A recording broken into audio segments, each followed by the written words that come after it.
아주 나이스. 그 책만 가져가면 돼. 자, 이론상으로 실행자들은 이 고전적 전문직들, 우리가 알고 있는 뭐 이제 변호사들 뭐 이런 종류들이겠죠. 이 사람들의 이것들의 실행자들은 뭐와 같은 게 고전적 전문직들이냐? 의학 혹은 성직자죠. 클럴지.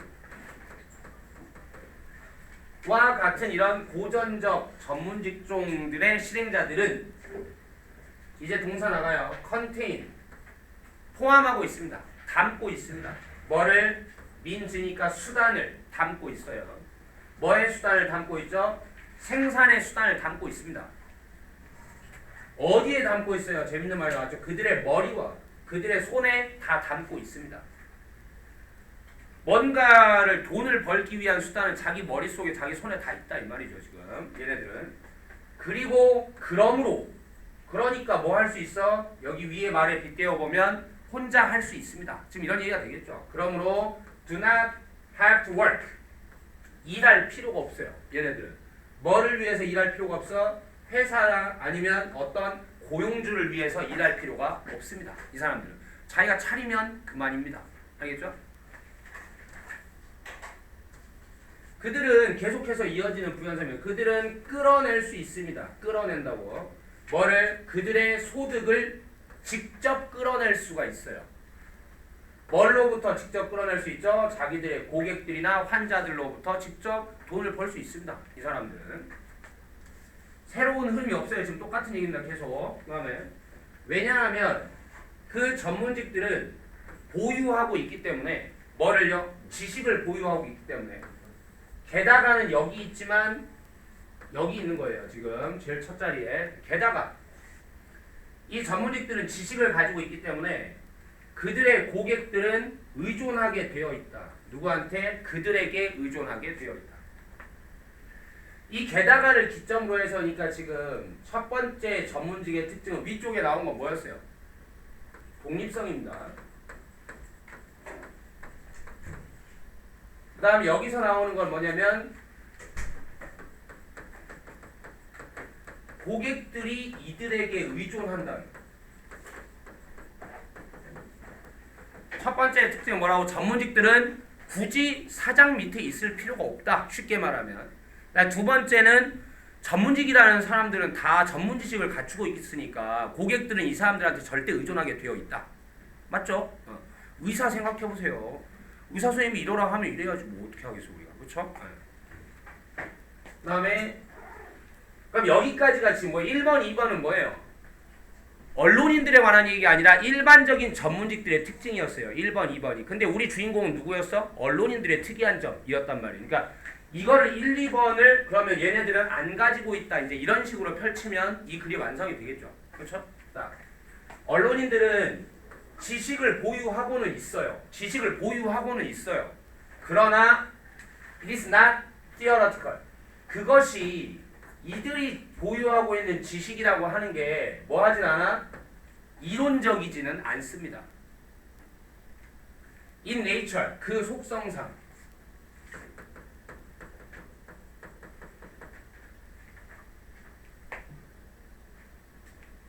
누군가는 주장할지도 몰라요. 뭐라고?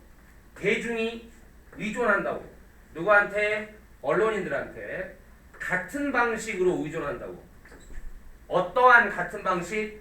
환자가 의존하는 것과 같은 방식. 누구한테? 의사들한테 의존하는 것과 같은 방식으로 대중이 의존하고 있다고 주장할지도 모르겠지만 실제로는 언론인은 봉사할 수 있어요. 대중에게 보통 오직 뭐함으로써만? 일함으로써만. 뭐를 위해서? 뉴스 조직을 위해 일함으로써만 봉사할 수 있습니다. 그런데 그것이 이 조직이죠. 이 조직이 can fire, 해고할 수 있죠. 그녀나 그를, 즉 그 언론인이죠. 이 저널리스트를 at will, will이 명사로 쓰였으니까 의지가 되고 의지에 따라 해고할 수가 있다.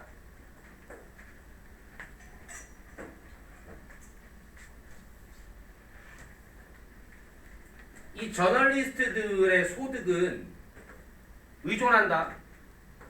Not A, but B.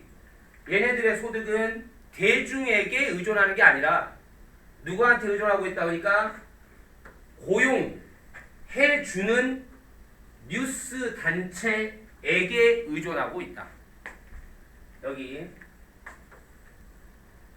군사가 명사를 꾸밀 때는 꾸밈을 받는 명사 입장에서 생각하라고 그랬잖아요. 뉴스 단체가 고용해줘. 고용해주잖아요, 얘네들이. 그러니까 ing로 꾸몄다는 거 지금. 고용해주는 뉴스 단체에게 얘네들의 소득은 의존하고 있어요. 그런데 그것이 종종 비롯된다. 비롯된다가 아니라 뭐라고 할까요? 얻어낸다 합시다. 여기서는 말을 맞추면 얻어낸다. 뭐를? The large majority of its revenue. revenue는 수익이죠.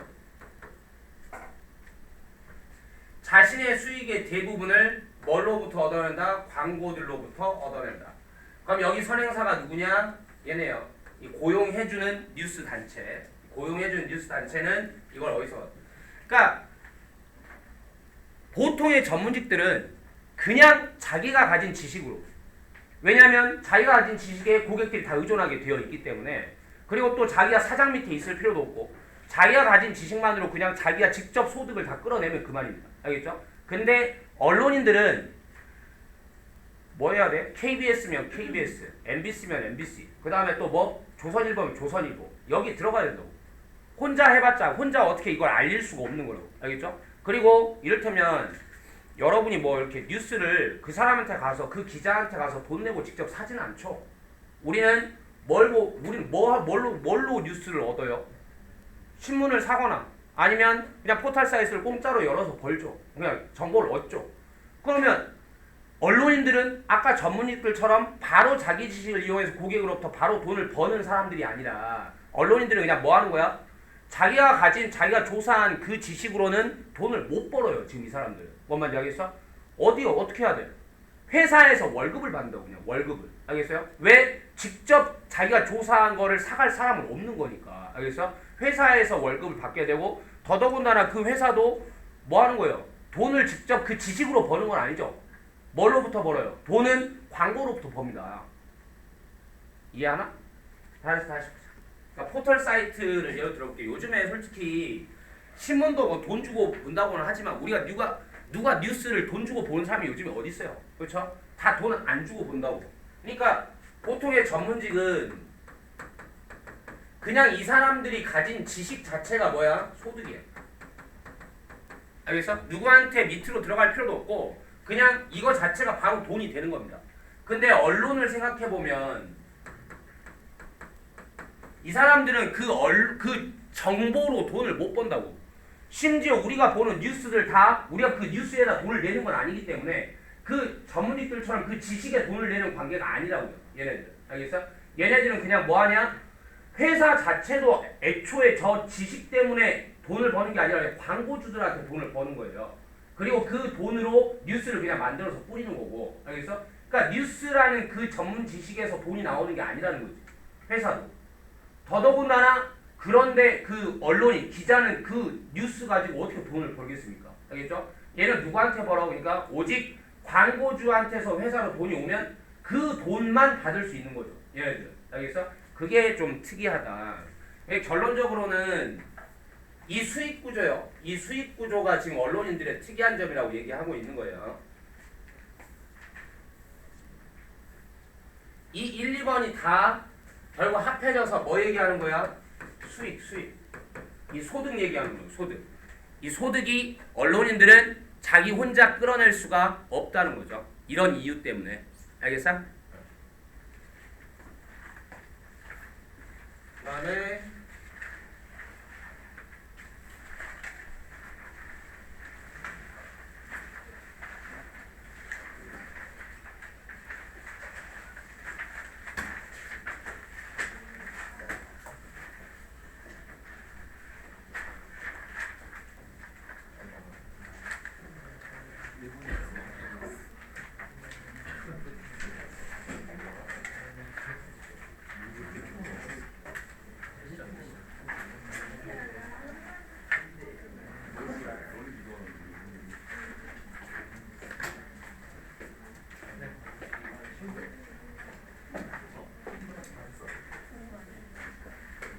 자, 두 번째. 자, 세상 대부분에서 자본주의와 자유시장들이 are accepted, 받아들여진다. 오늘날 뭐로서 받아들여지냐? 구성하는 것으로서 받아들여진다. 뭐를 구성하는 것? 최고의 시스템을 구성하는 것이라고 받아들여진다. 이 말부터 일단 이해해보세요. 여러분도 뭐 상식적으로 알고 있겠지만 자본주의 말고 다른 대안들도 역사적으로 여러 가지가 있었죠. 뭐 공산주의라든지 이런 여러 가지 것들이 있었습니다. 다른 경제 체제들도 있었다고. 근데 지금 결국 최종의 승리자는 누구예요? 우리 시대에서 보면 자본주의죠. 결국에는 그 얘기예요. 알겠죠? 자본주의가 다 받아들여져. 뭐라고? 최고의 시스템을 구성해주는 게 자본주의다 라고 받아들여집니다. 뭐를 위한 최고의 시스템이요? allocating, 할당하는 것을 위한 할당, 경제적 자원들을 할당하는 것을 위한, 그리고 자극하는 것을 위한, 뭐를? 이런 경제적 결과물을 자극하는 것을 위한 최고의 시스템을 구성해주는 요소로서 뭐 자본주의와 자유시장들이 받아들여집니다. 오늘날 이런 말들은 진짜 별말 아닌데 여러분들이 힘들어요. 그러니까 상식이 좀 부족하기 때문인데 그냥 뒤쪽 말은 여기서부터 여기까지는 그냥 경제 시스템이라는 뜻입니다. 그러니까 최고의 경제 시스템을 구성하는 걸로써 자본주의가 왕이다. 알겠죠? 이렇게 받아들여진다는 거예요. 왜? 경제라는 말 자체가, 경제라는 분야가 결국 뭘 하기 위함이냐? 어떻게 하면 지구상의 한정된 자원을 합리적이고 이롭게 할당할 것인가? 그리고 그걸 통해서 어떻게 하면 최고의 이익을 뽑아낼 것인가? 알겠어? 이걸 논의하는 과목 자체가 원래 경제학입니다. 그러니까 자원을 분배한다. 그리고 최고의 결과물을 뽑아낸다. 이 말 자체가 그냥 경제라는 말의 정의나 마찬가지예요. 알겠어? 그러니까 최고의 경제 시스템으로 자본주의가 왕이라고 인정된다는 거예요. 오늘날. 알겠죠? 됐어요? 네. 자본주의가 경제 시스템의 왕으로 인정받고 있다. 이게 첫 번째 문장이었고.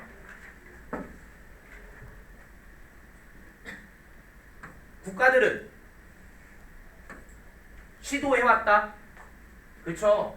다른 시스템들도 시도해봤죠. 뭐와 같은 소셜리즘, 사회주의와 커뮤니즘, 공산주의 같은 다른 시스템들도 시도해봤습니다. 그러나 많은 경우들에서 그들은 국가들이죠. 이 국가들은 have switched, 전환했습니다. 근데 either가 붙었으니까 여기에 or가 있죠. 둘 중 하나를 해왔습니다. 이렇게 들어가네요.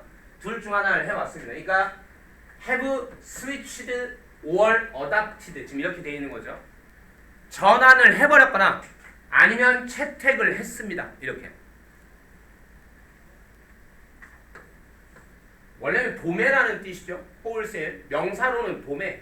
근데 부사로서 이게 좀 부사로 쓰는 거예요. 부사로 쓰면 도매급으로. 도매급이라는 게 조금씩이야 아니면 많이야. 한 번에 많이 하는 게 도매잖아요. 그렇죠? 그러니까 전체적으로 그냥 이렇게 쓴 거랑 똑같죠. 홀리. 전체적으로.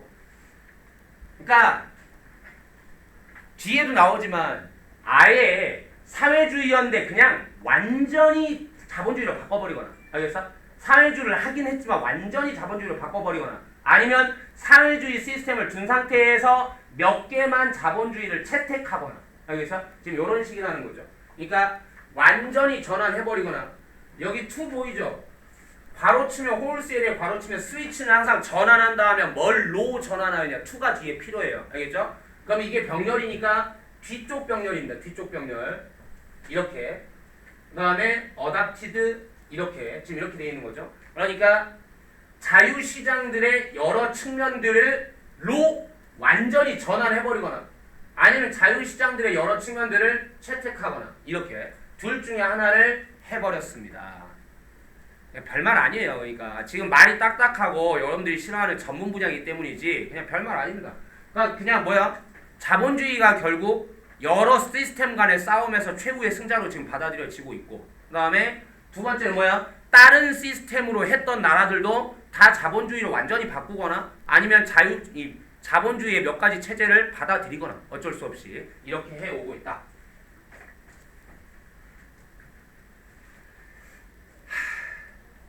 뭔가 나하고 눈을 마주치기는 하는데 뭐 그런 거 있죠. 약간 진심으로 이렇게 받아들일 때 하고 그 다음에 저 잘하고 있어요. 저 잘하고 괜찮아요. 네, 이해했어요. 막 이렇게 하는데 왠지 씁쓸함이 드는 뭐 그런 아이 컨택이 있거든요. 하지만 3분의 2가량 그런 아이 컨택을 지금 계속 하고 있는데 괜찮을까? 괜찮을까? 오케이. 자, despite the widespread acceptance. 근데 이런 질문들을 할 때는 여러분 그래요. 그러니까 3학년이 되면 진짜 힘들어지는 부분이 그런 것 같아요. 그러니까 영어라는 언어의 기술 자체, 즉 문법과 해석 이것도 힘들지만 여러분들이 힘들어하는 점은 전문지식이에요. 전문지식. 그러니까 우리나라 말로 이거 기술에 맞게 바꿨다고 하더라도 바꾼 말을 이해하지 못하는 이런 일들이 굉장히 다수 벌어집니다. 특히 내신 수능만 그런 게 아니에요. 내신도 내가 원래 다니는 애들한테는 내 귀에 못이 박히 얘기했지만 이번 3학년 시험 범위 수능 특강 영어 12, 13, 14, 15강 그 다음에 25, 26, 27, 28, 29강 그 다음에 테스트 1, 테스트 2, 테스트 3 이렇게 이게 몇 개의 지문 같아요. 그러면 12, 13, 14, 15 이렇게 되면 최소 8개씩 8, 4, 32 32에다가 25, 26, 27, 28, 29 소재편은 4개씩이니까 게이트웨이 빼야 4개씩이니까 4, 5, 20 20개죠? 아까 여기 몇 개였지? 32개, 20개, 52개 테스트 1, 테스트 2, 테스트 3 물론 다 들어가는 거 아니지만 거기에서 대략 한 3, 40개 그럼 합해서 몇 개예요? 근데 이게 적은 편입니다. 역대 3학년 중에서는 좀 너무 힘들어해서 약간 줄여주는 추세인 것 같기는 해요. 근데 여러분들도 마찬가지입니다. 3학년이 되면 당장 이제 뭐 1학기 때 보는 수능특강으로 이제 다 시험을 보게 되는데 그때 시험 범위가 그래요. 아무리 적어봐야 지문 개수가 7, 80개라고. 최소 7, 80개. 알겠죠? 이제 무슨 말이냐면 이제 지문 범위가 7, 80개가 된다는 얘기는 반복이란 꿈도 꾸기 어렵다. 학원에서 일주일에 2번 수업해봐야 반복은 꿈도 꾸기 어렵다. 한 번 보기도 버겁다. 그냥 그 정도예요. 무슨 말인지 알겠어? 그러니까 개인의 역량이 굉장히 중요해진다 이거죠. 무슨 말인지 알겠어? 엔간한 건 본인이 이해를 해버려야 된다니. 알겠어요? 그러니까 거듭 얘기하지만 근데 이런 지식들은 정치, 경제, 사회 분야 뭐 뒤쪽에 또 뭐 이건 지금 경제편이고 또 뒤쪽에 또 뭐 인플레이션 얘기도 나오고 막 그러잖아요. 이런 종류의 이야기들은 어느 정도 여러분들이 상식으로 좀 이런 것들은 좀 이해를 해버려야 알겠죠? 그런 시간 싸움에서 양이 그렇게 대폭 늘어날 때 그런 시간 싸움에 승리할 수 있다. 근데 언제 그렇게 알게 되는 거냐? 그런 것들은. 그래서 내가 이런 얘기를 할 때 좀 깊게 얘기를 하는 편이거든요. 이해를 해두라는 거죠. 이해를 해두라고. 알겠어? 지금부터 언제 상식책 읽으면서 뭐 하겠습니까? 그냥 지문에서 나오는 거라도 충분히 섭렵을 하자 이거지. 알겠어? 그래야 내신이든 수능이든 차근차근 대비가 될 수 있다고. 영어의 기술이야. 어떻게 하면 많이 해석해보고 많이 단어 외우고 하면 늘 수도 있겠지만 이런 어려운 얘기들이 나왔을 때 여러분들 이걸 돌파를 할 수 있으려면 우리 유찬이처럼 지금 또 이렇게 하면 안 되지. 알겠죠? 뭐를 알았는데? 졸지 말라고는 안 했는데. 뭐를 너처럼 하면 안 되고. 공부? 재민이한테 나중에 물어봐. 자, 그래서 이번에 문제만 맞추겠다라는 생각으로 접근하면 안 돼요. 여러분들은 지금 시점부터는 어떤 지문들이 나왔을 때 교과서 이외의 범위에서 지문들이 나왔을 때는 이거를 본인이 상식 쌓기용으로도 배경식을 많이 알아둬야 된다라는 그런 사명감을 가지고 봐야 됩니다. 알겠어요? 이게 직접적인 결과가 아직 안 다가오니까 여러분이 못 느끼는 건데 3학년이 돼서는 그만큼 시간이 많이 흘러버리기 때문에 그만큼 시간이 더 줄어든 상태라고. 알겠어? 지금부터 계속 그런 사명감을 갖고 있어야 된다니까. 알겠어? 이야기도 이해해야 된다. 이야기도. 알겠어? 그래야 서울대 가지, 송과. 자, 그 널리 퍼진 수용에도 불구하고 널리 퍼진 수용은 어디 나왔어요? 위에서 뭐라 했어?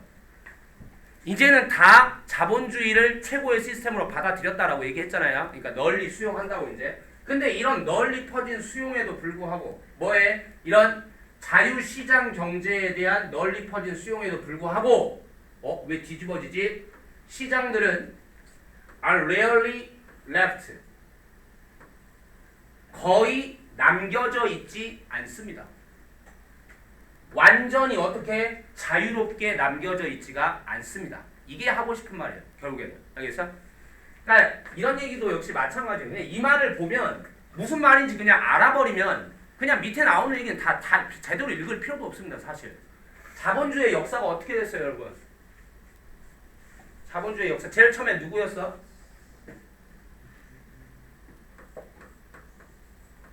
누구? 이 사람의 이론이 자본주의의 시초입니다. 이 사람 뭐라고 그랬어? 규제하자 아니면 내버려 둬라. 내버려 둬라예요. 이 사람은 자유방임주의라고. 이 사람이 바로 자유시장. 이 사람이 그러니까 자유라는 개념의 시초나 마찬가지예요. 시장에서의 자유라는 말에 자유방임주의.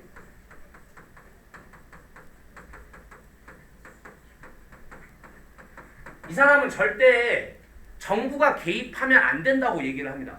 그냥 시장의 모든 것을 내버려 두라고 얘기를 해요. 시장의 모든 것을 내버려 두면 지들이 경쟁하면서 알아서 굴러갈 거라고 생각을 하는 거예요. 알겠어? 왜? 아니 그러면 정부가 규제를 안 하면 회사들이 멋대로 가격을 높이고 폭리를 취하면 어떻게 할 거냐? 이런 거 정부가 규제를 해줘야 되는 거 아니냐? 아담 스미스 뭐라고 하냐? 아니. 야, 걔가 멍청하게 지가 수익 올리겠다고 가격을 높이면 다른 애들하고 경쟁을 해서 어떻게 될 거야? 다른 애들이 싼 애들이 있으니까 얘는 뭐 할 거야? 좀 망하게 될 거라 이거지. 그러니까 시장을 알아서 가만히 냅두면 시장이 알아서 이런 걸 다 조절을 해줄 거라고 얘기를 하는 거예요. 알겠어? 무슨 손이야? 그러니까 시장의 힘을 믿자. 시장의 힘을 뭐라고 한 거예요, 이 사람은? 보이지 않는 손이 작용을 할 테니 인비저블 핸드라고. 이것이 작용을 할 테니 그냥 믿고 내버려 두면 된다. 알겠어? 이렇게 얘기를 했죠. 이렇게 얘기를 했는데 이렇게 했더니 결국 무슨 문제가 발생했어? 문제가 발생했어요. 자본가들은 끝도 없이 이익을 취하고자 합니다. 어떤 방식으로? 어떤 문제가 발생을 해버렸냐면 이런 거야. 니들도 생각해봐. 그러니까 아담 스미스가 생각을 못한 건 뭐냐면 어떤 한 놈이 잘못하면 나머지 잘못을 안 하는 놈들하고 비교해서 이놈이 알아서 시장 경쟁에서 퇴출당할 거라고 생각을 한 거예요. 근데 아담 스미스는 어떻게 보면 인간의 본성이 선하다고 믿었기 때문에 결국 실패한 겁니다. 뭔 말인지 알겠어요? 그런 놈들은 일부 있겠지만 그 놈만 그럴 테니 나머지 놈들은 안 그러니까 이런 놈들은 퇴출당할 거야 라고 생각을 했다는 거예요. 알겠어? 근데 알고 봤더니 다 그러더라고요. 지금 무슨 말이냐면 어떤 자본가가 노동자를 착취를 하고 싶어. 알겠어? 당연하죠. 뭐 하고 싶겠어요? 돈은 조금 주고 일은 많이 시키고 싶겠죠. 노동자를. 알겠어? 그러니까 아담 스미스는 그런 놈들이 뭐가 많겠어? 옆에 놈들한테 욕먹으면서 퇴출당하겠지라고 생각을 한 거라고. 알겠어? 근데 알고 봤더니 그게 아닌 거지.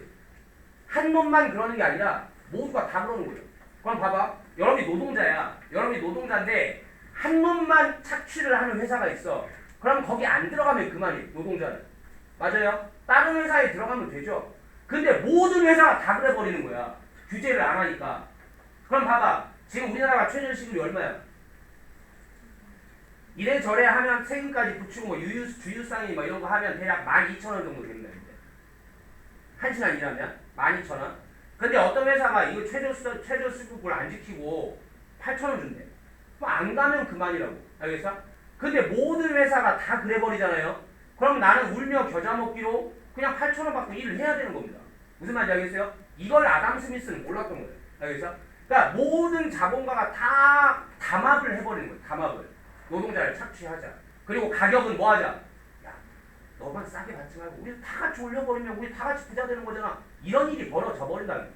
뭐가 없으면? 규제가 없으면. 정부의 규제가 없으면. 그래 이게 실패하는 겁니다. 알겠죠? 그래서 무슨 일이 일어나냐? 아담 스미스는 인간의 본성을 믿었지만 결국 믿을 놈은 하나도 없었어요. 알겠죠? 이런 식으로 자본가들끼리의 담합이 일어나면서 결국에는 부 한 놈은 점점 더 부해지고 빈 한 놈은 점점 더 빈해지기만 하는 겁니다. 착취당하면서. 그래서 빈부격차가 너무 커지는 거예요. 그럼 빈부격차가 커지면 뭐가 문제가 될까? 아니 이거 도덕적인 문제가 아니에요. 빈부격차를 없애야 하는 이유는 도덕적인 문제가 아니라고. 나쁜 놈들이니까 때려잡아야죠. 이런 문제는 아니라 대부분의 사람들이 점점점 서민들이 점점점 가난해지게 되면 결국 경제는 망합니다. 왜? 물건을 소비할 사람이 없는 거예요. 무슨 말인지 알겠어? 자꾸 서민층을 착취하게 되면 잠깐 동안은 이 자본가들이 돈을 더 벌 수는 있겠지만 이게 장기적인 현상으로 흘러갈수록 결국 서민층들의 구매력은 약화될 것이고 그러면 자기들의 발밑을 파는 거랑 마찬가지예요. 무슨 말인지 알겠어? 이 내 얘기 나온 김에 계속 해보죠. 그래서 뭐가 발생한 줄 알아? 초반에는 이 문제를 극복하려면 결국 답은 뭐예요? 정부의 규제가 들어가야 됩니다. 정부의 규제가 들어가서 이런 짓을 못하게 했어야 돼요. 알겠어? 근데 그렇게 안 하고 어떻게 했냐? 제국주의의 시대가 도래합니다. 제국주의가 뭐예요? 다른 나라를 식민지로 만드는 거예요. 봐봐. 그 나라에서 자본가들이 담합을 해. 자본가들이 담합을 한 걸 누가 막았어야 되냐? 정부가 막았어야 해요. 근데 이걸 안 막으면 뭐해? 경제가 무너져 내릴 거라고. 알겠어? 근데 정부가 안 막아. 왜 안 막을까요? 자본가들이 정치 세력한테 로비를 하거든. 돈 갖다 바치면서 우리만 먹고 끝나지 않을게. 우리 좀 눈 감아줘. 이게 이제 또 담합관계가 발생이 되는 거죠. 알겠어? 그래서 이제 뭐 하냐? 근데 서민들의 구매력은 약해지니까 갈수록 그래 들어오는 돈이 약해져. 그래 뭐 하냐? 자본가들이 생각한 끝에 뭐 하냐? 돈을 싸들고 정치권한테 가서 뭐라 하냐? 야, 저기 아프리카에 저 나라들 있잖아. 저기 엄청나게 좋은 재료들이 있는데 그거 우리가 군대 밀고 들어가서 좋은 재료와 좋은 노동력이 있는데 싼 여기 밀고 들어가서 우리가 잡아먹으면 그러면 우리가 이 지금 구매력이 약해지고 있는 부분이나 이런 것들 경쟁력을 다시 살릴 수 있지 않냐. 알겠어? 그렇게 해서 식민지의 시대가 도래하는 겁니다. 뭔 말인지 알겠어? 그렇게 해서 다른 나라를 잡아먹어서 이렇게 하려고 했으나 이것도 한계가 있지. 그래서 결국에는 근본적인 해결책을 이제 얘기를 하게 되는 거예요. 그게 바로 뭐냐? 수정자본주의.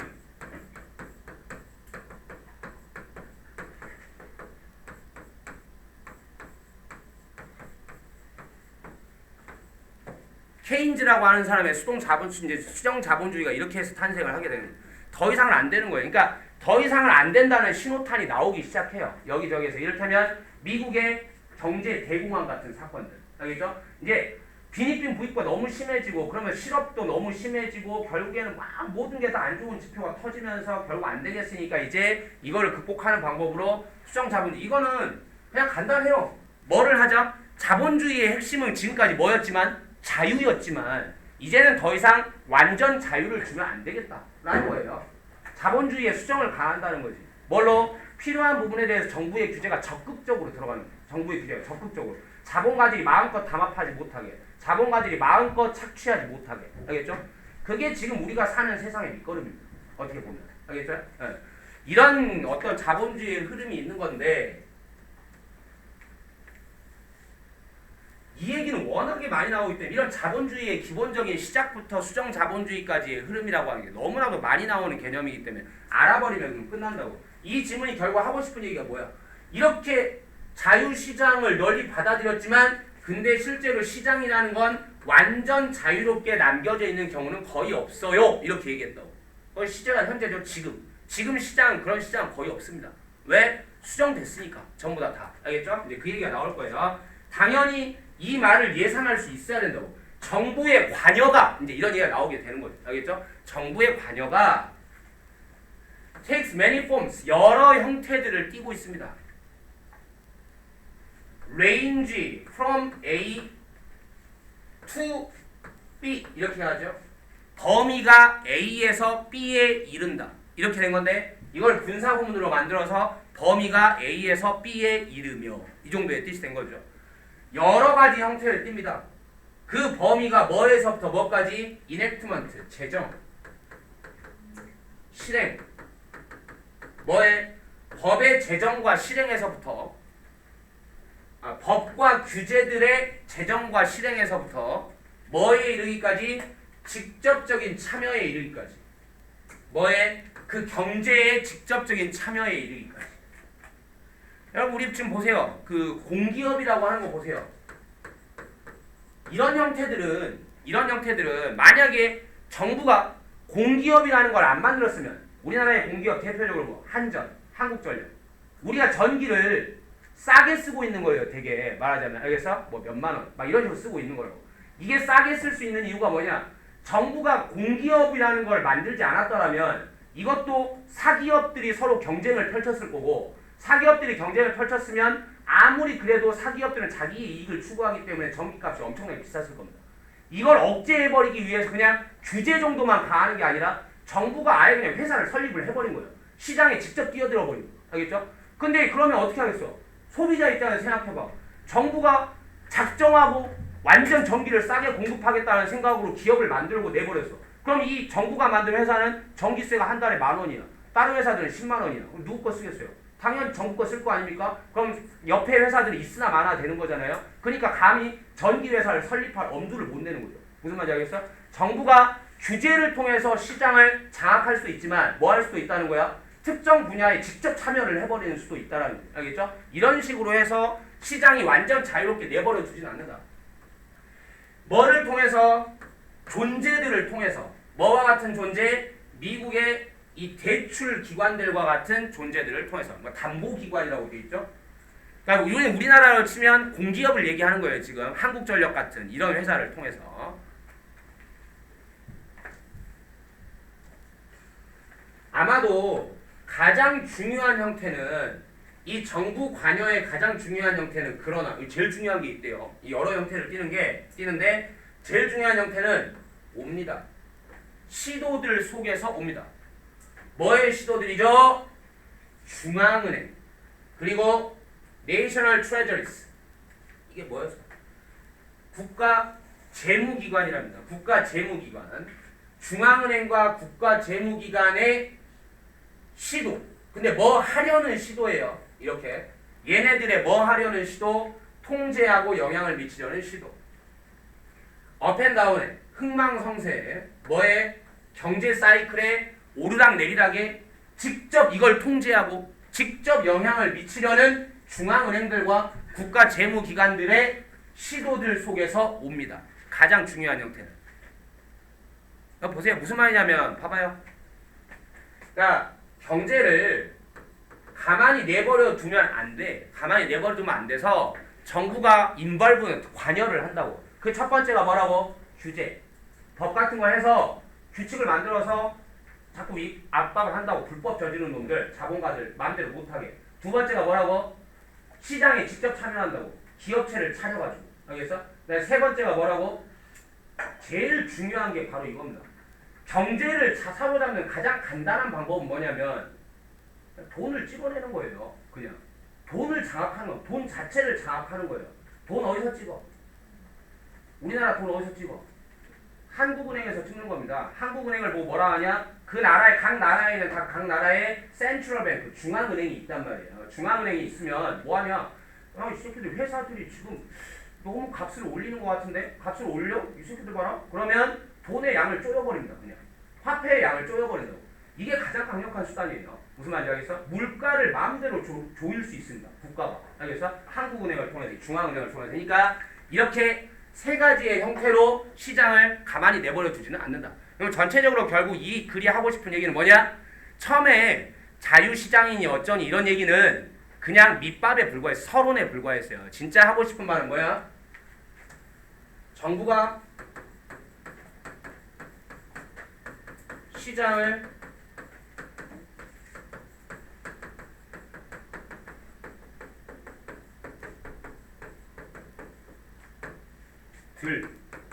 이죠. 어디에서? 자본주의에서. 그렇게 해서 몇 가지 방법 1, 2, 3 이렇게 지금 나와 있는 게 이 글의 내용입니다. 알겠죠?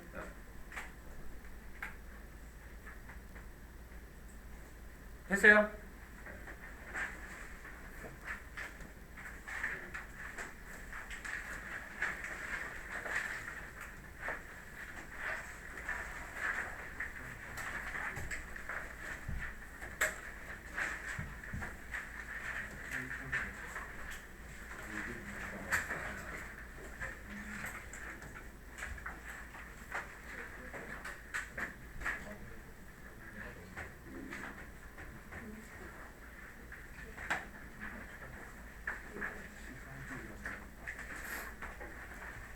자, 지문이 5개니까 한 3문제 정도 나온다고 보는데 한 2개 정도는 안 나올 수 있다는 뜻이죠. 이거 무조건 나올 지문입니다. 알겠죠?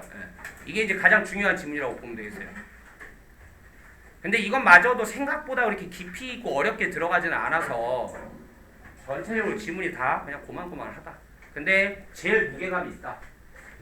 그 문제를 낼 만한 디테일이 가장 살아있는 지문이에요. 이게. 자, 정신 괜찮나? 이게 지금 제일 중요하다고 해. 자,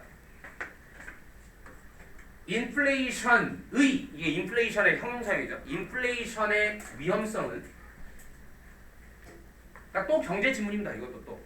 인플레이션의 위험성은, 인플레이션의 위험이라는 것은 나타낸다. 뭐를 나타낸다? 불확실성을 나타낸다. regarding, 뭐에 관한, 전치사처럼 해석하는 거예요. 뭐에 관한? 미래의 실제 가치에 관한 불확실성. 뭐의 미래의 실제 가치? 자신의 투자의 미래의 실제 가치에 관한 불확실성을 나타내는 말이 바로 인플레이션 위험이라는 것이다. 그러니까 내가 어디에 투자를 했어. 당연히 투자가 늘 안고 있는 위험은 뭐예요? 미래의 불확실성이죠. 내가 투자한 게 미래의 실제 가치가 어떻게 될까? 이거에 대한 불확실성인데 그 불확실성 중에 하나를 이루는 가장 강력한 요인이 바로 뭐다? 인플레이션의 위험입니다. 인플레이션의 위험. 미래의 투자에.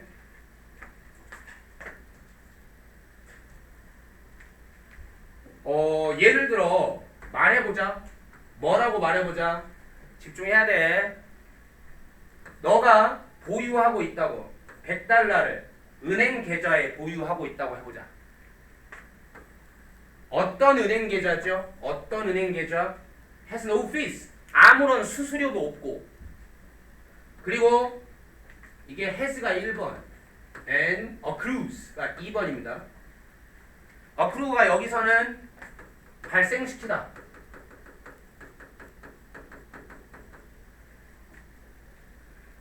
이게 좀 목적어가 거의 정해져 있는 동사예요. accrue interest.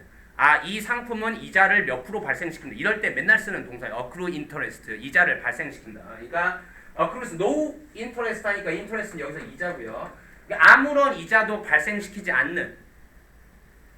그럼 이게 무슨 말이죠? 가상의 계좌 이런 계좌는 없습니다. 수수료 어느 계좌에나 다 있고 그 다음 이자도 다 있죠. 근데 한번 가정을 해보자 이거예요. 가정을. 어떤 계좌를 아무런 수수료도 없고 즉 여기 계좌에다 가만히 넣어둔다 가정하면 내가 빼가지 않는 한 이 돈은 마이너스가 생겨 안 생겨? 수수료가 없으니까 마이너스도 없고 그 다음에 이자가 없으니까 뭐도 없어? 플러스도 없다. 이런 계좌가 있다고 한번 상상해보자 이거야. 알겠어? 마이너스도 없고 플러스도 없는 계좌가 있다고 상상을 해보자. 근데 만약에 이거 뭐예요? 남겨지면 수동분사구문 남겨지면 어떤 채로 남겨지면 untouched 된 채로. 방금 말했죠. 뭐 내가 돈을 빼간다든지 아니 내가 돈을 입금한다든지 이런 식으로. 그러니까 만약에 손대지지 않은 채로 남겨지면 컴마가 없어요. 컴마가 없어도 여기서 절이 끊깁니다. 자, 만져지지 않은 채로 남겨지면 there be니까 있다예요. 있다. 그러면 여기 will always 들어있으니까 항상 있을 것이다. 당연히 얼마나 있겠습니까? 그럼 당연히 마이너스도 없고 플러스도 없었으니까 항상 그 돈 그대로 있겠죠. 항상 $100가 있을 것입니다. 어디 안에요? 그 은행 계좌 안에는. 했죠? 별거 없어요. 이런 계좌가 있다고 치자 이거야. 알겠죠? 만약에 네가 유지한다면 그 돈을 그 은행에 1년 동안 유지한다면 오케이? 이제 이런 계좌에 네가 1년 동안 그 돈을 그대로 예금해 둔다면 during which 근데 이 1년이라는 게 선행사예요. 어떤 1년이냐? 그동안에 during which 그동안에 인플레이션이 100%인 1년 동안 은행에다가 그 돈을 그대로 유지한다면 인플레이션이 100%다라는 게 무슨 말이냐? 인플레이션은 간단하게 이야기하면 물가 상승이에요. 그냥 물가 상승. 뭔 말인지 알겠어? 그러니까 인플레이션이 100% 일어났다는 건 뭔 말이냐면 와서 인플레이션이 100% 일어났다면 지금 저 커피 한 잔에 1,000원이다. 근데 인플레이션이 1년 만에 100%가 일어났다. 라면 이 커피 값이 얼마가 됐다는 거야? 2,000원이 됐다는 뜻입니다. 알겠죠? 인플레이션이 100% 일어났다는 얘기는 물건값이 2배가 됐다는 뜻이에요. 알겠죠? 자, 그러면 1년 동안 은행에다가 돈을 넣어놨는데 그 1년 동안 인플레이션이 100%가 일어났는데 그 돈을 그대로 넣어놨다면 너는 have gat은 그냥 have예요. 여전히 100달러를 가지고 있다. 뭔가 대단한 게 이럴 줄 알았는데 여기에서 이제 이걸 잘 생각해야 됩니다. 그러니까 은행 안에 100달러를 100달러 맞냐? 100달러를 넣어놨잖아요. 근데 그 계좌 자체는 수수료도 없고 이자도 없어요. 그 1년 동안 넣어놓으면 그냥 은행 안에 있는 돈은 얼마예요? 그냥 100달러인 거예요. 무슨 말이야? 그냥 100달러라고. 인플레이션이 뭐 중간에 일어나서 100%짜리 일어났다고 어쩌라 얘기하지만 어쨌든 계좌 안에 있는 돈은 그대로 100달러인 겁니다. 알겠죠? 근데 이제 뭐가 문제가 되겠어요? 인플레이션이 일어났다는 건 뭐야? 물가가 그만큼 올랐다니. 은행 그 계좌 안에 있는 돈은 그대로 있긴 있는 겁니다. 알겠어요? 왜 뭔 일이 일어났을까 그러면 이거 중요해 지금. 어쨌든 계좌 안에 있는 돈은 그대로 100달러. 알겠어요? 인플레이션 200%도 300%도 그 돈 자체가 변하는 건 아니잖아요 지금. 알겠죠? 자, 이제 만약에 네가 그걸 꺼낸다면 꺼내는 게 뭐냐? 인출하는 거죠. 이제 그 돈을 100달러를 꺼낸다면 그리고 그것을 너의 지갑 속에 넣는다면 너는 오직 구매할 수 있을 것이다. 요거요.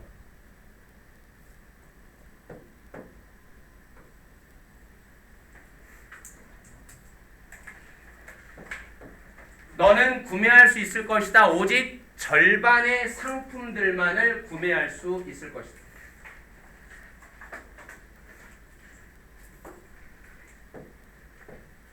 맞죠? 자, 인플레이션이라는 것은 물가의 상승이지 내 계좌에 찍히는 돈의 액수가 절반이 된다는 뜻은 아니에요. 무슨 말인지 알겠죠? 그러니까 돈이 같은 돈으로 살 수 있는 물건이 얼마가 된다는 뜻이야? 절반이 된다는 뜻입니다. 같은 돈을 내고도 살 수 있는 돈이 물가가 올랐다는 뜻은 만약에 물가가 2배 올랐다는 얘기는 그 전에 1,000원이라는 걸 내면 요거를 하나 살 수 있었다면 물가가 2배가 올랐다는 뜻은 이게 2,000원이 됐네 라는 뜻이지만 다른 관점으로 바라보면 이걸 전에 1,000원 주고 살 수 있었어. 아니, 1,000원 주고 2개 살 수 있었다고 진짜. 물가가 2,000원이 됐다는 거는 지금 물가가 2배가 됐다는 건 같은 돈으로 1,000원이라는 같은 돈을 주고 얘네는 2개 샀는데 1,000원 주고 이제 몇 개 살 수 있다는 거야? 하나밖에 못 산다는 뜻입니다. 무슨 말인지 알겠죠? 네. 그러니까 지금 여기서 얘기하고 있는 인플레이션이라는 건 뭐냐? 돈의 금액 자체는 당연히 그대로겠지만 이 돈의 뭐가 떨어지는 거예요? 돈의 액수에 찍힌 그 숫자가 떨어지는 게 아니라 이거는 명목상으로 그대로 유지가 되겠죠. 하지만 이 돈을 가지고 우리가 이 명목만 보고 좋아할 건 아니잖아요. 아 10만원, 아 10만원. 이 10만원이라는 이 이름만 가지고 우리가 살아갑니까? 아니잖아요. 그게 아니라 10만원을 가지고 진짜 뭘 살 수 있냐가 중요한 거지. 알겠어? 그러니까 인플레이션이 일어나면 뭐야? 10만원이라는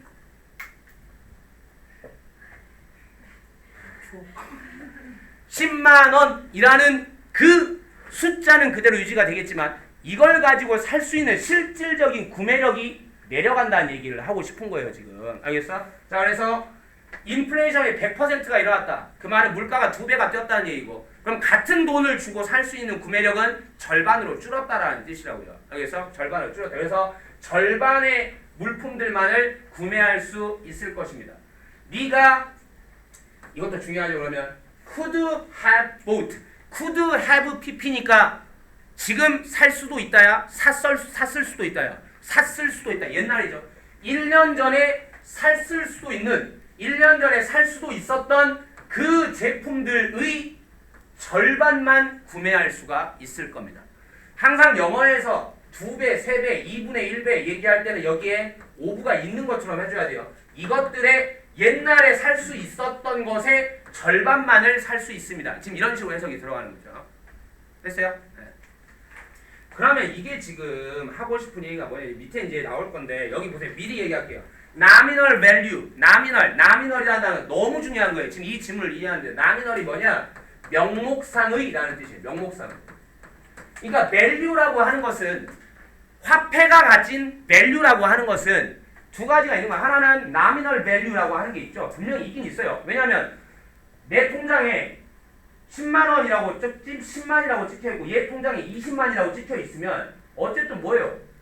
어쨌든 내가 얘한테 굽신해야 되는 건 맞잖아요. 그렇죠? 그러니까 명목상으로 아무튼 가치가 존재합니다. 명목상의 가치라는 것도 있고 이거에 이제 대응하는 게 뭐냐? 리얼 밸류 뭐야?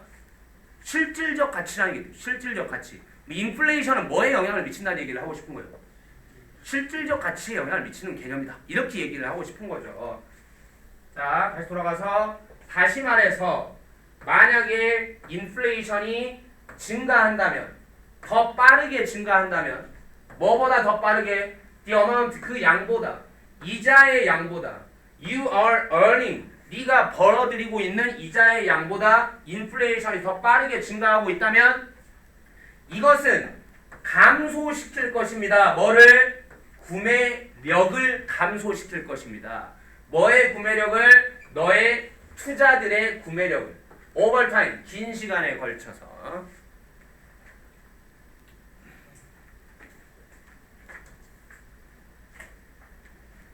That's right. 그게 이유입니다. 우리가 differentiate 뭐? 차별화하는 구별하는 이것과 이것은 다르다 라고 이렇게 구별하는 뭐와 뭐 사이를 구별하는 이유야. 이게 바로 그래서 우리가 뭐와 뭐를 구분할 줄 알아야 돼. nominal value라는 것과 real value라는 것을 구별할 수 있어야 하는 겁니다. 오케이? 네.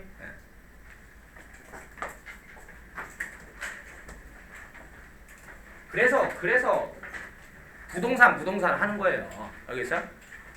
나 아무리 적금을 들었네, 뭘 했네 이런 것도 다 지금 어떻게 보면 뭐예요? 미래를 위한 투자죠. 근데 돈을 가지고 하는 투자는 늘 뭐의 위험에 처하게 된다? 인플레이션의 위험에서 자유롭지 못하다는 거예요. 알겠어? 돈이라는 건 휴지 조각이 될 수도 있다는 거지. 알겠어? 그런데 땅이라든 이런 실물에 투자를 하게 되면 실물들은 이런 인플레이션의 그런 영향을 받지 않게 되는 거죠. 알겠죠? 네, 그런 얘기입니다. 쉬었다 하죠.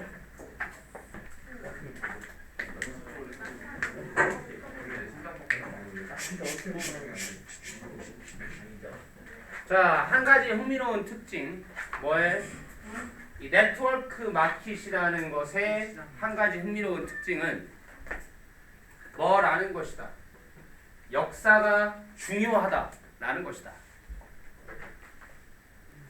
근데 만약에 나한테 이제 이 지문을 가지고 문제를 실전형으로 내보라고 하면 여기 밑줄 치고 이 밑줄 친 바가 의미하는 것으로 가장 적절한 것은 이제 이런 문제가 가능합니다. 이따가 내가 이제 이 답을 알려줄게요. 다 읽고. 일단은 네트워크 시장이라는 게 뭐냐? 이게 무슨 족보가 있는 말은 아니에요. 이게 그러니까 무슨 정식 용어이거나 뭐 이런 건 아니고 그냥 이제 이 글에 비춰서 볼 때 네트워크라는 게 뭔가 연결망이잖아요. 혹은 인맥. 또 우리가 흔히 얘기하는 뭐 통신 연결망, 인터넷 같은 걸 얘기하는 말이기도 하고 이런 건데 지금 이제 이걸 설명하기 위해서 미리 좀 얘기를 하자면 쿼티 자판에 대한 얘기가 나올 거예요. 이거 알죠? QWERTY 이게 운지법상으로 이렇게 되잖아요. 지금 우리가 흔히 쓰는 PC의 키보드를 퀄티 자판이라고 얘기합니다. 알겠죠? 근데 자주 나오는 글이에요. 이 수능 기출에도 나왔던 적이 있는 배경 소재고. 그러니까 뭐냐면 가만히 생각해 보면 이거 운지법 익힌 사람들 알죠? A, B, C, D, E, F, G, H, I, J, K, L, M, N, O, P, Q 이렇게 돼 있죠. 그러니까 이 글자가 차라리 A, B, C, D, E, F 이렇게 있으면 순서대로 나열되어 있으면 외우기도 편할 텐데 왜 이렇게 돼 있냐 이거지. 다 떨어져 있잖아요. A, B, C, D, E, F, G, H, I, J, K, L, M, N, O, P, Q, R, S, T, V, W 이렇게 돼 있잖아요. 그치? 왜 이렇게 돼 있어요? 이제 밑에서 얘기가 나오지만 이 컴퓨터가 등장하기 전에 먼저 이제 문서를 작성하는데 썼던 거는 타자기거든요. 타자기는 되게 기계식이잖아요. 영화 같은데 봤을 거 아니야. 탁 누르면 착 딱 찍잖아요. 도장처럼 이렇게. 이게 되게 느려요. 그러니까 만약에 우리가 이런 속도로 타이핑을 한다고 하면 이게 기계가 이렇게 되면 좋겠지만 장쌤이 진짜. 기계가 이렇게 되면 좋겠지만 여러분 알다시피 철컥 철컥 이렇게 되니까 우리가 이런 속도로 만약에 타자를 치게 되면 요거가 그 종이가 가면서 공간에다 한 잔씩 치잖아요. 이게 타자기는. 그러니까 얽혀버리게 됩니다. 이게 잼이 걸린다고 잼이. 그러니까 어떻게 하냐면 잼이. 그래서 어떻게 하냐면 일부러 타자기 시절에 자주 쓰는 글자들이 너무 붙어 있으면 속도가 너무 빨라질까봐 타자 치는 속도가 너무 빨라질까봐 일부러 글자들을 찢어놓은 거예요. 뭔 말인지 알겠어? 너무 빨리 치지 말라고 오히려. 그러니까 그렇게 해서 퍼뜨려 놓은 게 그럼 이제 컴퓨터는 기계식이 아니라 다 뭐예요? 전자식이잖아요. 그러니까 이런 잼하고는 아무런 상관이 없는 거예요. 무슨 말인지 알겠어? 근데도 왜 컴퓨터가 기존의 자판기, 기존의 타자기의 자판을 그대로 물려받았는가? 이런 얘기가 나올 때 나온 얘기가 항상 한 가지입니다. 뭐냐면 이미 타자기에 사람들이 너무 많이 익숙해져 있어서. 뭔 말인지 알겠죠? 너무 익숙해져 있다 보니까 이걸 바꾸면 반발이 있다거나 오히려 불편했다는 거죠. 무슨 말인지 알겠어? 그래서 이제 볼게요. 네트워크 마켓이라는 거는 그러니까 뭔가 널리 이미 뭔가 퍼져 있는 그러니까 그 제품에 대해서 사용하는 사람들이라든지 이런 사람들이 이미 널리 망을 구축하고 있는 알겠죠? 그런 것들에 대한 시장이라고 생각하면 돼요. 즉 컴퓨터 키보드라는 걸 이제 만들어냈는데 이미 타자기를 치는 사람들의 망이 확실하게 구축이 돼 있다는 거예요. 뭔 말인지 알겠어요? 그러니까 이런 시장에다가 제품을 출시할 때는 뭐가 중요하다는 거냐? 역사가 중요하다라는 거죠. 그럼 이 말이 무슨 말인지 알겠어요? 이게 이미 타자기를 치는 사람들이 망을 구축하고 있는 가운데 나온 신제품이란 말이야. 알겠어? 그래 뭐를 무시할 수가 없는 거야? 과거의 관성을 무시할 수가 없는 겁니다. 무슨 말인지 알겠어? 과거의 관성을 무시할 수가 없다. 그래서 역사가 중요하다는 게 결국 무슨 말이냐면 기존 제품의 편의 혹은 관성을 무시할 수 없다라는 말이에요. 결국 의미하는 바는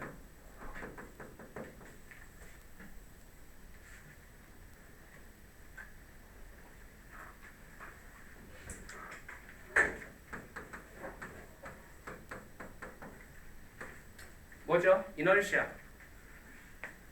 서현이가 미간이 생각이 나야 된단 말이에요. 뭐죠? 이 안에 들어있어. 이 안에 들어있다고. 이 안에 들어있어. 뭐죠? 이제 뭐 기존, 뭐 무시 이런 거 하면 가서 싸리게 맞는 거지. 뭐야? 어? 없다. 없다. 아니 뭐 의 이런 건 어때? 아니 뭐 마침표 이런 거. 관성입니다. 이너시아. 관성. 알아두세요 좀.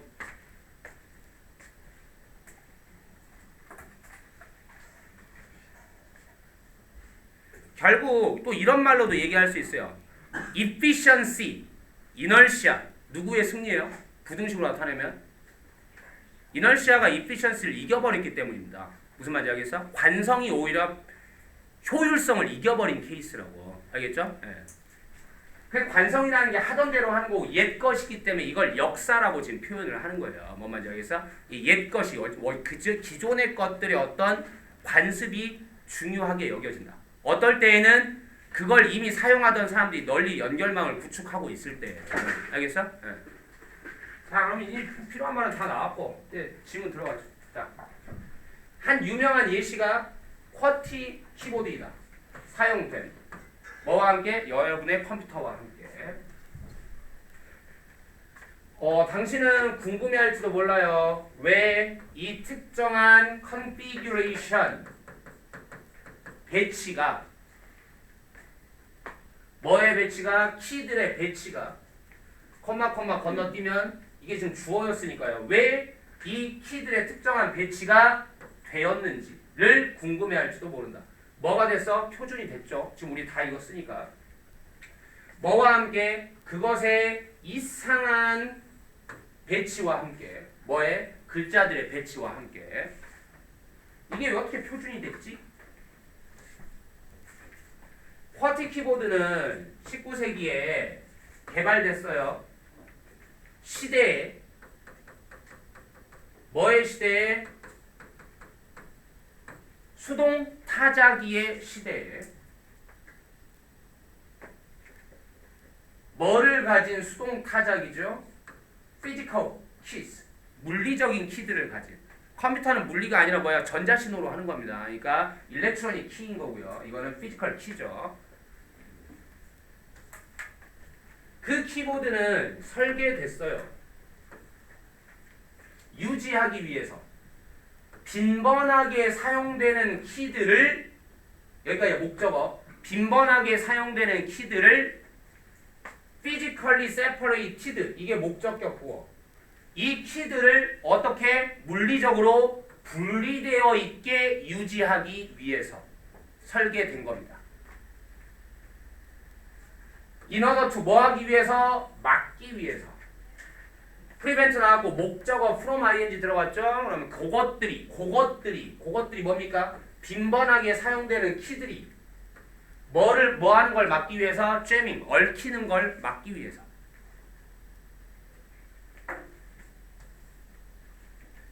때 그 기술이 일렉트로닉 타이핑에, 이 전자 타이핑을 향한 기술이 이발브, 발전했을 때 수백만의 사람들이 이미 너무 많은 사람들이 망을 구축하고 있다고. 그래서 아까 뭐라 했어? 네트워크 마켓이라고 얘기했잖아요. 그렇죠? 이 수백만의 사람들이 이미 다 습득했었다.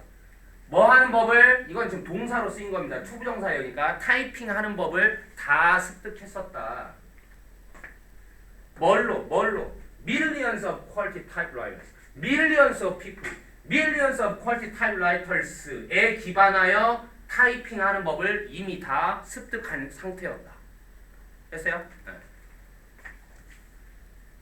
그래서 교체하는 것이 퀄리티 키보드를 뭘로? 좀 더 효율적인 디자인으로 교체하는 것이 would have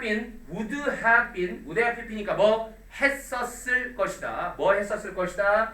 would have been expensive and difficult. 비싸기도 하고 어렵기도 했었을 것이다. 뭐 하기에 coordinate, 뭐 하기에는 조정하기에는. 그러므로 그 배치가, 그 글자들의 배치는요 남아 있습니다. 뭐와 함께 남아 있죠? obsolete, old fashioned. 구식이란 뜻이죠. 그 구식의 쿼티와 함께 남아 있습니다. 어디에? 오늘날의 영어의 키보드들 위에 여전히 남아 있는 겁니다.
자, 빈칸에 들어갈 말을 본문에 있는 한 단어를 변형해서 넣어야 한다면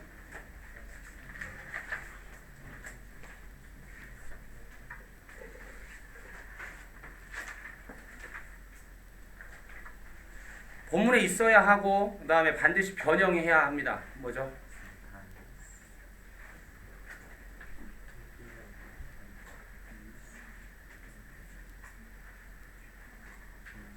재민이 뭐라고? 어? 어? 아, 독일어인가요? ambition 뭐야?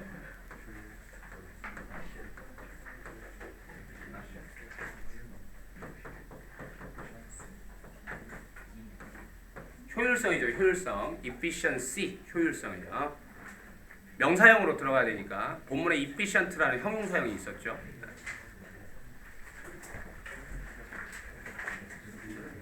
그래서 아까 내가 얘기했던 밑줄 친 부분이 의미하는 바를 이렇게 찾을 수 있고 그 다음에 혹시 뭐 요약 문제로 나오면 뭐 요 정도 서전에서 이해를만 해주면 글이 이제 말하고자 하는 바는 충분하다고. 자 이제 마지막 질문.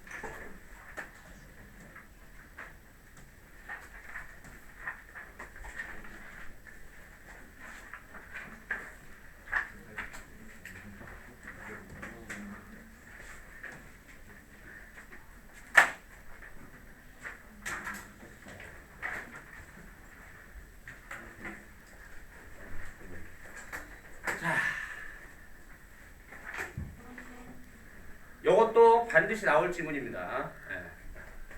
The great irony, 가장 큰 아이러니는 a performance psychology, 뭔가 운동 심리학 이 정도로 할게요. 운동 심리학 분야의 가장 큰 아이러니는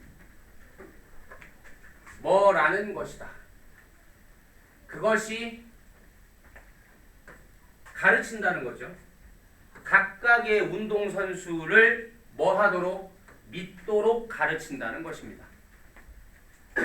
커마 건너뛰고 뭐라고 믿도록? That he will win. 그가 이길 거라고. 여기 그는 그 각각의 스포츠맨이죠. 이치니까 지금 단수예요. 단수. he로 받았고 그가 이길 거라고 믿게끔 가르친다는 점입니다. As far as 뭐 하는 한 그가 능력이 있는 한 그러니까 그럴 능력만 갖추면 그럼 너는 무조건 이길 거다 라고 그렇게 믿게끔 가르친다는 겁니다.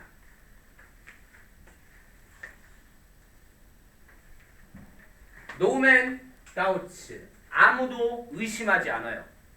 능력이 있으면 이기겠지. 이 말에 무슨 딱히 뭔가 오류가 있는 건 아니잖아요. 능력이 있으면 이기겠지. 좀 틀어야 될 것 같은데? 왜 껐어? 너무 후덥지근한데? 여기 앞쪽은 어쩌라고?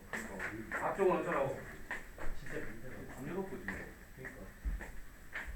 왜 나도 잘 때 에어컨 틀고 이불 덮고 자는데? 그 맛을 보면 빠져 헤어나올 수가 없다고.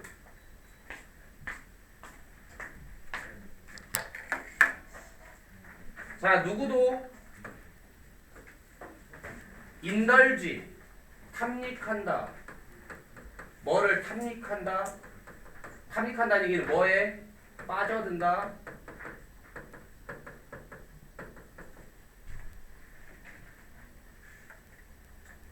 누구도 의심하지 않고요. 누구도 자신의 내면의 회의주의에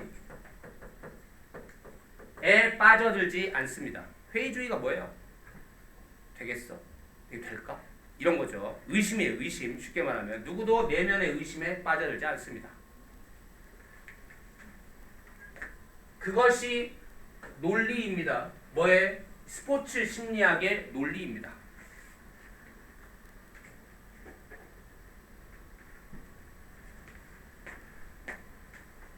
자, 처음에 뭐라 했냐면 가장 큰 아이러니라고 했거든요. 아이러니라고 했는데 아직 아이러니에 대한 설명은 안 나왔어요. 지금 알겠죠? 도대체 뭐가 아이러니라는 거냐? 이제 나옵니다. 그러나 여기까지 해야 이제 아이러니가 완성이 되는 거예요. 그러나 오직 한 명만이 이길 수 있죠. 근데 위에서 뭐라고 그랬어?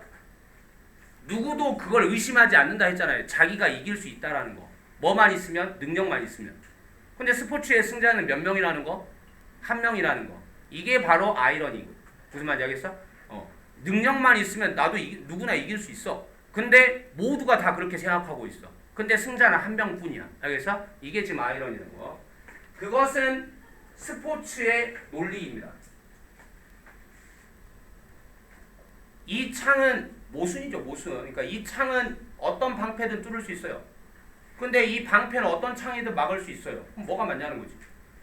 능력만 있으면 누구든 이길 수 있어요.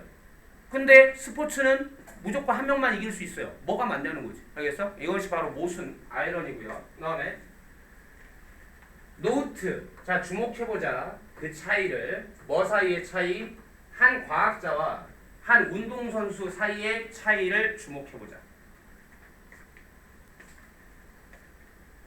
의심은 한 과학자의 stock in trade입니다.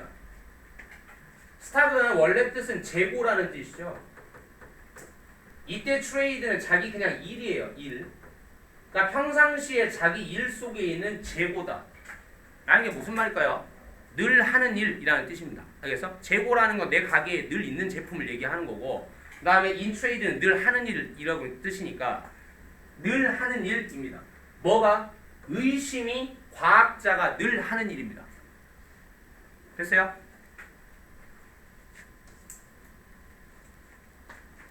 발전은 만들어져요. 집중함으로써.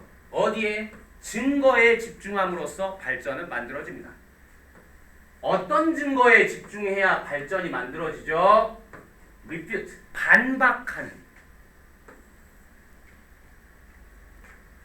아니 보세요. 과학의 특징이 진짜 뭔가 한번 봐봐. 기존에 누군가 이론을 만들었어. 어? 거기다 대고 맞아요. 그럼 발전이 있어요, 없어요? 없죠. 기존 것만 늘 답습하면 산다는 뜻이잖아요. 과학이라는 거 어떤 때 발전하는 거예요? 결국 과학의 발전은 뭐였냐면 기존 게 좀 아닌 것 같은데? 라고 해야 다른 걸 만들어내는 원동력이 생기는 거죠. 과학은 기본적으로 뭐가 생명이다? 프로그레스의 생명이다? 다우트가 생명입니다. 무슨 말인지 알겠죠? 그러니까 발전은 오직 어떤 증거에 집중함으로써만 만들어지냐? 반박하는. 뭐에? 어떤 기존의 이론에. 그리고 뭐 함으로써 만들어지냐? 향상시킴으로써 만들어지는. 그 이론은 그에 따라. 그에 따라가 뭐냐? 그에 따라가 그 증거에 따라서. 반박하는 증거에 따라서. 반박하는 증거에 집중하고 그 반박하는 증거에 따라 그 이론을 뭐 해야 돼? 향상시켜야 돼. 이래야 이 부족한 점을 보완해야. 그래야 과학이 발전하는 거 아니냐. 과학은 기본적으로 다웃이 있어야 프로그레스를 이룰 수 있다. 스캡티시즘은 회의는 라켓 퓨얼이다. 로켓 연료다. 뭐의? 과학적 발전의 로켓 연료다. 똑같은 말이고요. 그러나 이게 사실 이렇게 묶어놓으면 안 좋은 말인데 그러나 이제 과학자와 운동선수의 차이를 한번 보자고 그랬잖아요. 그러나 의심은요. 운동선수에게는요. 독입니다.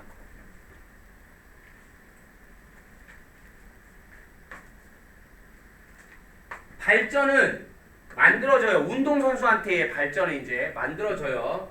by ignoring. 무시함으로써 만들어지는 겁니다. 뭐를? 그 증거를 무시함으로써 만들어지는 거예요. 그것은 뭐에 관한 거냐? 만들어내는 것에 관한 것입니다. 프로그레스는 운동선수한테의 발전이라는 것은 결국 뭐에 관한 거냐? 마인셋을, 사고방식을 만들어내는 거야. 어떤 사고방식을? 이뮨, 면역이 되어 있는. 뭐에 면역이 되어 있는? 의심과 불확실성에 대해 면역이 되어 있는 그런 사고방식을 만들어내는 것이 바로 뭡니다? 발전입니다. 운동선수한테는. 되풀이하다,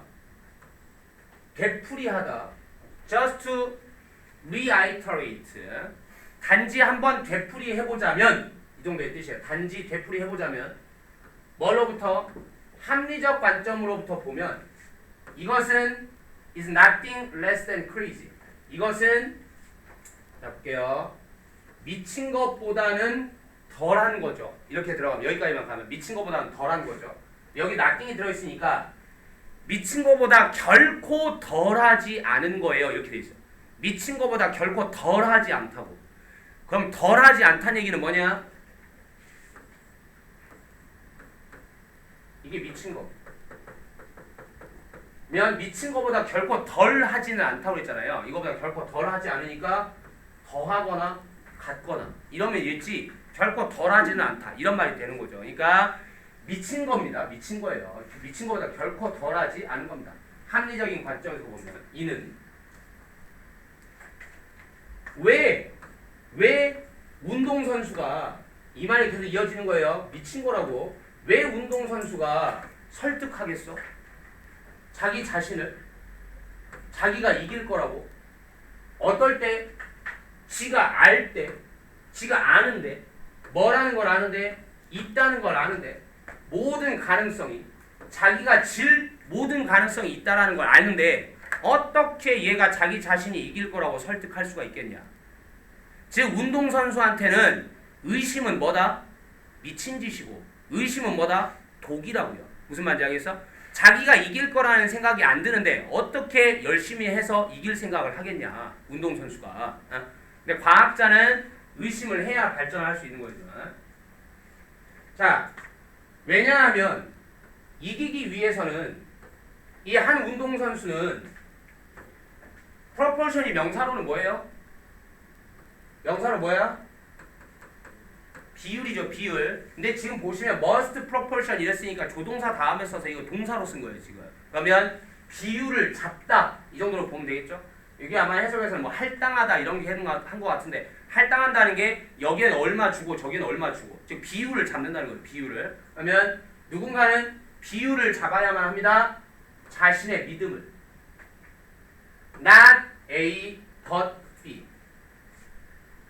그 증거에게 맞게 비율을 잡는 게 아니라 뭐에게 맞게 비율을 잡아야 되냐면 whatever, 뭐든지에든 맞게 비율을 잡아야 돼요. 그 정신이 유용하게 get away with 처리하다. 정신이 유용하게 처리해낼 수 있는 무엇에든지 간에 적당한 비율을 할애해야 돼. 뭐에가 아니라 증거에가 아니라. 이게 무슨 말이죠? 정신이 처리해낼 수 있는 거. 내가 질지도 몰라. 이러면은 걷잡을 수 없이 정신을 추락하는 거예요. 그러니까 어디에다가 자신의 믿음을 더 쏟아 부어야 되냐? 객관적 증거에 쏟아 부는 게 아니라 객관적 증거에 쏟아 부으면 맞는 건 뭐야? 한 명만 이길 거고 모두가 같은 생각을 할 거라는 게 객관적이죠. 그게 객관적이. 그러면 돼 안 돼? 못 이기겠다는 생각이 들겠죠. 그냥 뭐 해야 돼? 그러니까 객관적 운동선수는 객관적 증거에다가 자신의 믿음을 지금 투입할 게 아니라 어디에다가 자기 마음이 이걸 유용하게 좀 처리해낼 수 있는 곳에다가 자기 믿음을 더욱더 투입해야 된다고. 알겠어? 그게 바로 뭐야? 봐봐. 아까 아이러니가 있었죠. 아이러니가 뭐였어요? 아이러니가 뭐였어? 내가 능력만 갖추면 뭐 할 수 있다? 이길 수 있다. 근데 반대쪽에는 뭐 있었어? 스포츠에서 승자는 몇 명이다? 한 명이다. 알겠죠? 이 아이러니. 근데 이거는 그럼 이 아이러니를 잘 따져보면 아까 보세요. 내가 능력만 갖추면 이길 수 있어. 이거는 스포츠 심리학의 논리였고요. 그 다음에 스포츠에서 승자는 한 명뿐이야. 이건 뭐야? 스포츠의 논리였어요. 뭐가 객관적이고 뭐가 심리적인 거야? 내 능력만 갖추면 이길 수 있어 라고 믿게 만드는 게 그건 심리적인 얘기였고 스포츠에서 승자는 한 명뿐이라는 건 객관적인 얘기입니다. 무슨 말인지 알겠죠? 운동선수는 뭐를 믿어야 된다고. 그러니까 객관이 있고 이쪽이 있는데 이 아이러니 중에서 운동선수는 뭐를 믿어야 된다? 이쪽을 믿어야 된다고. 알겠어? 이쪽을 믿으면 뭔 생각 들겠어? 그렇지. 다 이길 수 있지. 한 명뿐인데 그럼 내가 이길 수 있겠어? 이렇게 돼버릴 거라고요. 알겠죠? 근데 과학자는 이런, 그러니까 결국 뭐와 뭐 사이의 아이러니야. 이상과 현실 사이의 아이러니예요. 무슨 말이겠어? 이상과 현실 사이의 아이러니가 있을 때 과학자는 어느 쪽으로 해야 돼? 현실 쪽으로 가야 돼요. 그래야 발전을 이룰 수 있다고. 알겠어? 현실 쪽으로 가면서 의심해야 됩니다. 의심해야 되는데 운동선수는 어때야 돼? 이상 쪽으로 자기 믿음을 투입해야 된다고. 알겠어? 그래야지 이길 수 있다고요. 우리 그 정도로 되겠어? 안돼 안돼. 한번 더. 자, 그런 얘기에서 처음부터 글이 그렇게 연결이 되는 거죠, 결국에는. 자, 이건 이제 요약문이죠. 본문에는 안 나와 있지만 여러분이 글을 다시 한번 읽는다는 생각으로 한번 보겠습니다. 과학자들과는 달리 어떤 과학자들과는 달리 skeptical attitude가 회의적 태도가 필요하다죠. 필요하다. 회의적 태도가 필요한 그런 과학자들과는 달리. 근데 여기 왜 후지야? 선행사가 과학자들인데 그들의 회의적인 태도가 이렇게 하는데 꼭 필요해요. 이렇게 그들 의로 들어있었다고. 그들 의로. 그래서 여기에 후즈 들어간 거고요.